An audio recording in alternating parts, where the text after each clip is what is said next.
یہ جو election commission of Pakistan ہے اس کو اب اپنا چپ کا روزہ توڑ دینا چاہیے. اب سینسز پہ ڈیسیژن آ گئی ہے. تمام میڈیا میں اور ہر جگہ اس بات پہ اسپیکولیشنز ہو رہی ہیں کہ الیکشنز ڈیلے ہوں گے. کوئی کہہ رہا ہے 6 مہینے ہوں گے, کوئی کہہ رہا ہے 7 مہینے ہوں گے.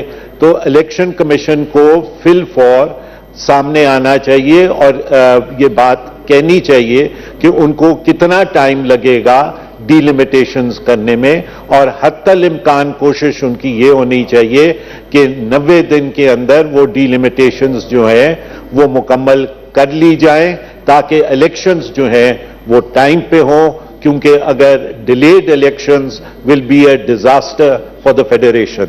آپ کو یاد ہوگا کہ پچھلے ورکنگ ڈے پہ یہ رپورٹ آئی تھی جو یونینیمسلی کمیٹی نے پاس کی تھی.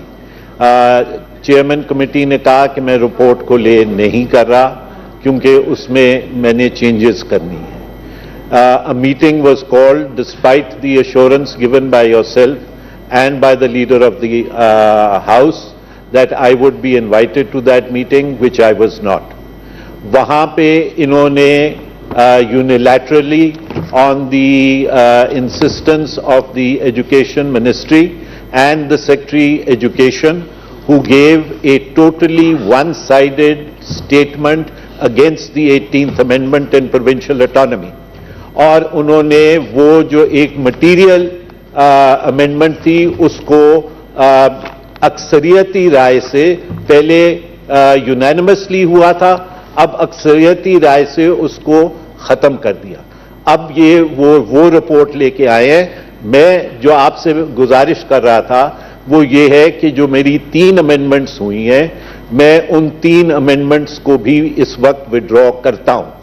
And therefore a new report is required. He has to prepare a new report of the original bill, and therefore he cannot lay this report in the House today because I am withdrawing my 3 amendments which are in this bill.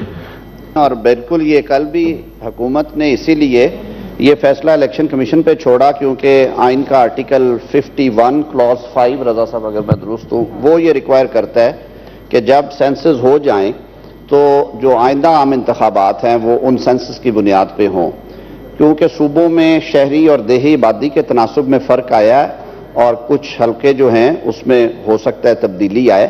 تو اس حوالے سے یہ ایک آئینی requirement ہوگی, لیکن this is for the election commission of Pakistan.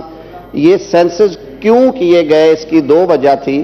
ایک تو ربادی صاحب کو یاد ہوگا کہ 2017 میں لیڈر آف ہاؤس بھی بیٹھے ہیں, ایک معاہدہ ہوا تھا جو 2017 کے سینسس تھے, ان پہ اختلاف تھا مختلف سیاسی جماعتوں میں. پاکستان پیپلز پارٹی کو بھی اعتراضات تھے, متحدہ قومی موومنٹ کو بھی, اور کچھ ریجنل جماعتوں کو.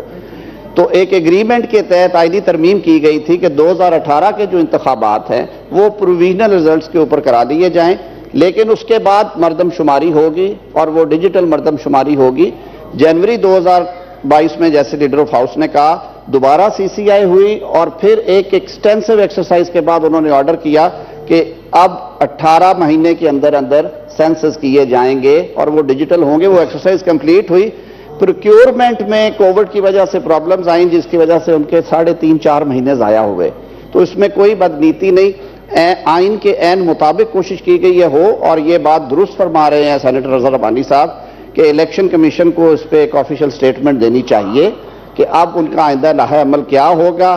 آرٹیکل 51 کو سامنے رکھتے ہوئے, آرٹیکل 224 کو سامنے رکھتے ہوئے وہ کس سمت میں جائیں گے اور کس طرح سے کریں گے. لیکن ان اینی کیس یہ حکومت میں شامل جماعتوں کا بھی ریزالو ہے کہ انتخابات آئینی ریکوائرمنٹس کے عین مطابق جلد از جلد ہونے چاہیے. بہت شکریہ.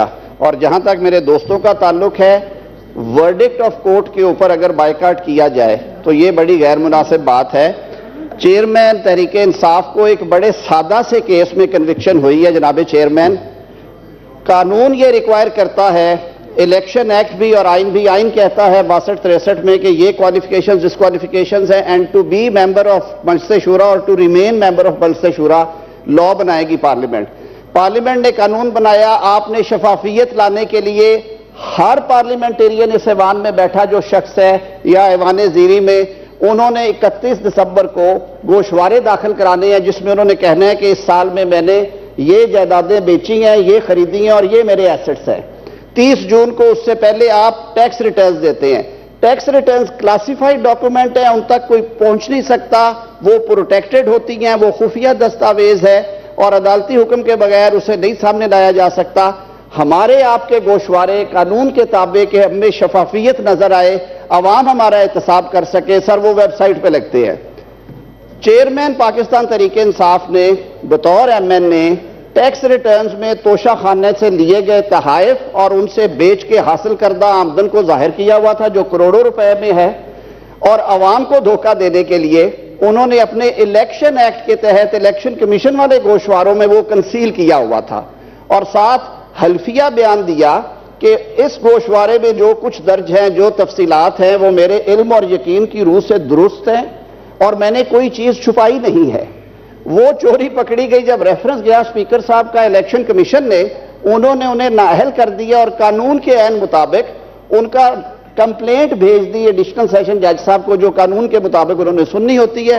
اس پہ ٹرائل ہوا، انہیں موقع دیا گیا، 37 دفعہ وہ غیر حاضر رہے، ان کے پلیڈر نے ان کی جگہ پہ حاضری لگوائی، 342 کے بیان میں ان سے سوالات کیے گئے، انہیں وہ دونوں ڈاکومنٹ سے کنفرنٹ کروایا گیا، قانون کے مطابق ایک سزا ہوئی ہے، ان کے پاس اپیل کا حق ہے ہائی کورٹ میں، اس کے بعد سپریم کورٹ میں۔ میاں نواز شریف اور یوسف رضا گیلانی صاحب کو تو اعلیٰ ترین عدالت نے گھر بھیج دیا، نہ اپیل، نہ ریویو، نہ ریویژن۔ تو خدا کے لیے کچھ اللہ کو سب نے جان دینی ہے، یہ ایک قانونی طریقہ کار کے تحت آپ کو سزا ہوئی ہے، اسے فیس کرے، اپیل فائل کرے اور وہاں پہ جا کے جواب دے۔ بہت شکریہ سر۔